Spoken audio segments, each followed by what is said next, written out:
Ar y gof a chadw, gan Llunos Mair. Pwy sy'n dod am dro yn yr haul i weld y blodau? Gofynnodd Mymgiet Wen un bore braf o Wanwyn. Dwi'n dod, Mymgiet Wen, gwaeddodd Owen. Roedd Olwen a Branwen y fran Wen allan yn yr ardd. Dwi wedi casglu blodau haul yn barod. Nid blodyn haul yw hwnna, ond dant y llew. Blodau bibi'n gwely yw dant y llew. Wel, dwi'n siŵr y bydd Bwgi Bo yn ei hoffi nhw, meddai Olwen, a'i rhoi ymhoced ei ffrind, y bwgan brain myd. Edrychodd Bwgi Bo arni'n syn, na allai ddweud un gair. Edrychwch, mae gen i flodyn arbennig, meddai Mymgiet Wen. Dyma Goleiwen, y chwydd wedi'r hyd. Fe gewch chi edrych drwy Goleiwen yn nes ymlaen pan ddown ni at rywle arbennig iawn. Dechreuodd Bwgi Bo symud yn swnllyd. Roedd Olwen yn poeni amdano. Os eisiau'r tŷ bach arna tŷ Bwgi Bo? Ond gwelodd Olwen mae Gwen y Wenynnen oedd wedi dod i chwilio am neithdar.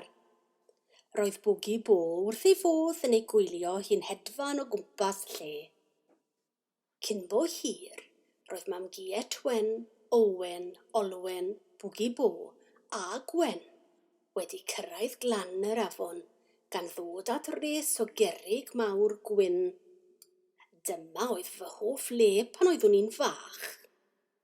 Daliodd Mymgiet Wen Goleiwen i fyny mwyn i bawb allu gweld trwyddi. Yn sydyn, roedden nhw'n gallu gweld adeilad o gerrig gwyn hardd a'i ddrws mawr ar agor. Dyma Efail Wen, a lle prysur iawn oedd e hefyd. Dyma lle roeddwn i'n cwrdd â ffrind i mi, meddai Mymgiet Wen. Ac ar y gair, dyma nhw'n gweld ffermwr mawr a bachgen bach yn cario olwyn fawr bren i Efail Wen. Mae eisiau trwsio olwyn y cert ma. Roedd yr olwyn oedd gan y ffermwr yn debyg i'r un oedd yng Ngarthiet Wen, meddyliodd Bwgi Bo.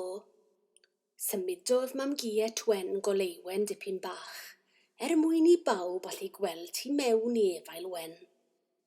Roedd hi'n dywyll iawn, ond i bai am fflamau'r tân. O, dacwr gof!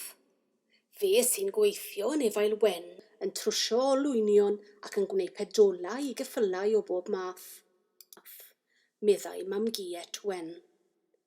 Roedd e'n garedig, ond Rhianwen oedd fy ffrind gorau. Gawn ni weld Rhianwen?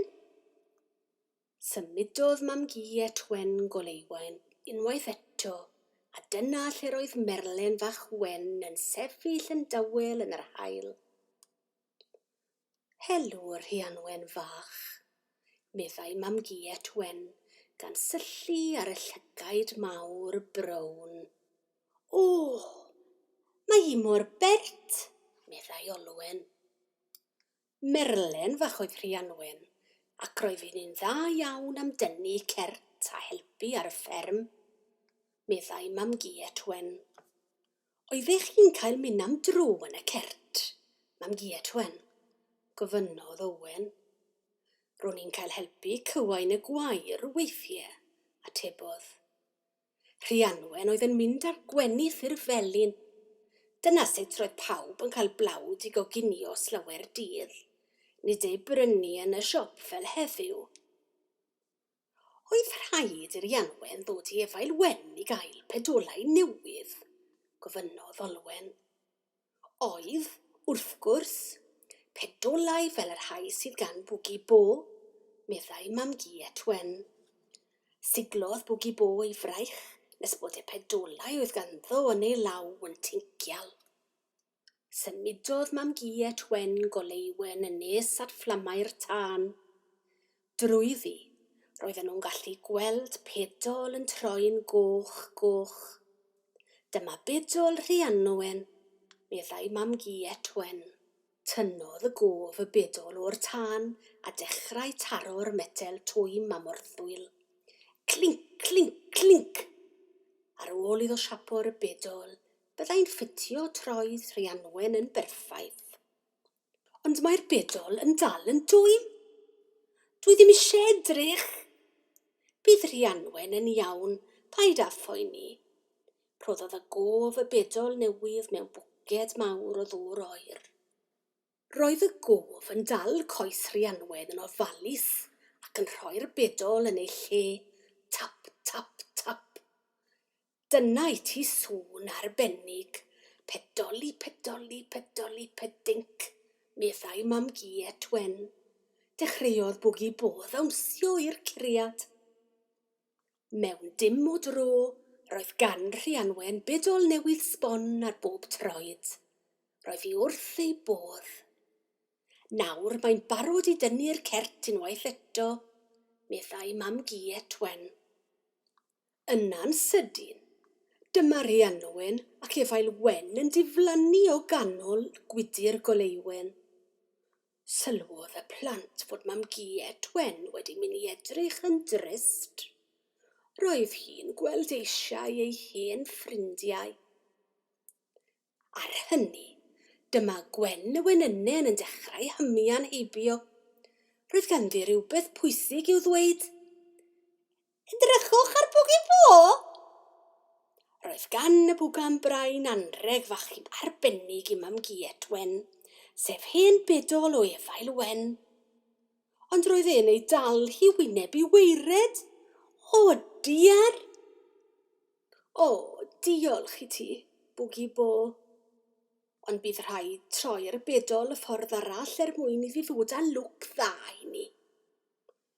Ond chafodd bwgi bo fawr o lwc wrth i'r bedol syrthio ar ei droed. Tink! A dyma'r bwgan brain yn dechrau dawnsio ac ysgwyd fel rhywbeth gwyllt wrth i bawb chwerthin yn braf.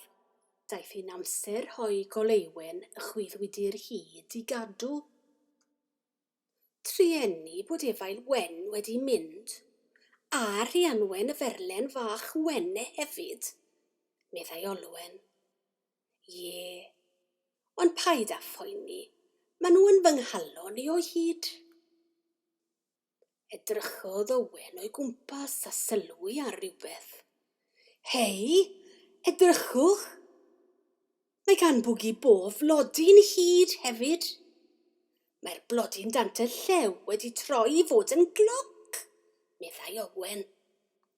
Mae amser wedi hedfan. Faint o'r gloch yw chi, Olwen? A dyma Olwen yn chwythu. 1, 2, 3. Hwrê, meddai pawb. Mae'n amser te.